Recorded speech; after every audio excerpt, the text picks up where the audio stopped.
Entretanto, Jesus dormia, mas os discípulos vieram acordá-lo, chamando: Senhor, salva-nos, perecemos.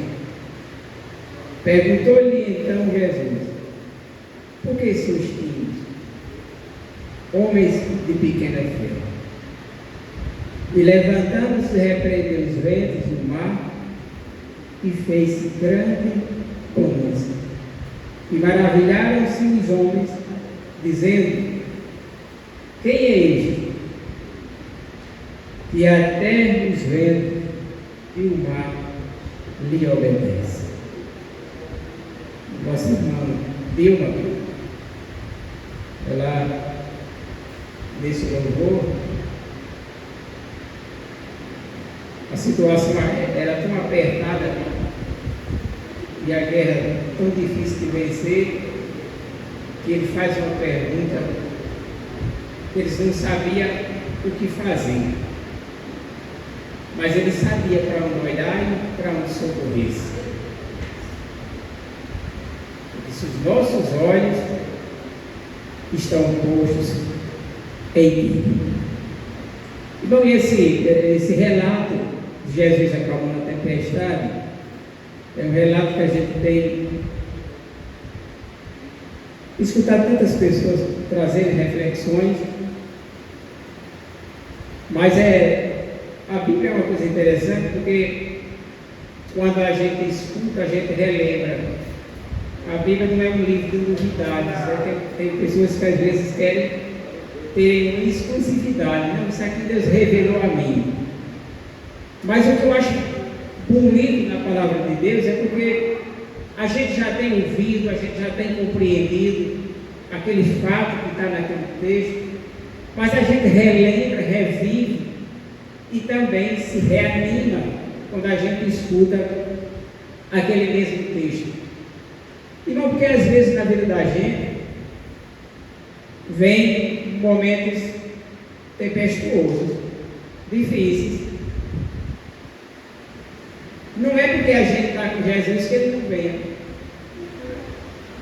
Se a gente observar o texto, o verso 23, vai dizer: então entrando ele no barco. Marcos e Lucas não dá para a gente entender, mas com esse texto aqui de Mateus, a gente entende que quem primeiro entra no barco é Jesus. Em seguida, os discípulos também entram naquele barco. Então, a gente pensar, mas espera aí, se Jesus convida eles para entrarem no barco, nada vai dar errado, não vai ter nenhum. Mas não é o que a gente vê. Lá em Marcos, ele fala nesse mesmo versículo, capítulo 4, verso 33, ele dá uma ordem: passamos para outra margem.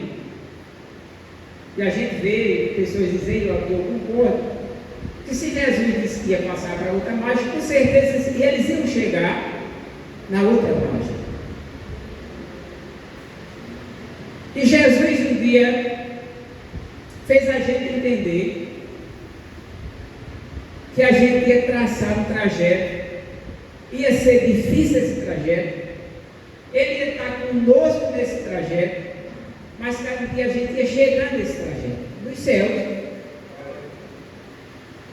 O problema é porque às vezes a gente não entendemos que vai ter tempestade, que vai ter momentos difíceis. E uma coisa que eu acho interessante é que as tempestades da vida, elas são inevitáveis. Quem é que pode, por ser crente, por estar com Jesus, evitar as tempestades da vida, as dificuldades que vêm? Então, uma das coisas que a gente tem que entender, precisa entender, para a gente não ser surpreendido, é que as tempestades, as dificuldades, elas são inevitáveis. Elas já vieram, a gente venceu. E é inevitável que ela, nesse trajeto, ela continue vivendo. Elas são inevitáveis. Outra coisa que essa tempestade que vem sobre a gente, elas são inesperadas. Quem é que espera? Além de elas serem inevitáveis, elas são inesperadas. De repente, acontece algo na vida da gente e a gente parece que é pego de surpresa, e de fato é. Jesus está conosco, ele disse: eu estarei convosco todos os dias, até a consumação dos séculos. É promessa dele, eu acredito que ele está conosco, mas as dificuldades vêm. No momento em que a gente vive no imediatismo das gestações,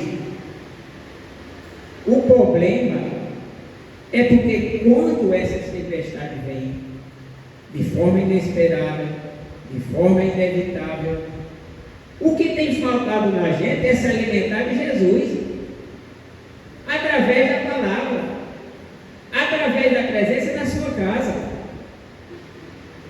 E se a gente não tiver cuidado, qualquer um de nós, vai ser muito mais interessante a gente estar olhando os entretenimentos, os vídeos engraçados e dando risada, do que chorando com o joelho no chão, se preparando para os levantes e as tempestades que surgem no dia a dia.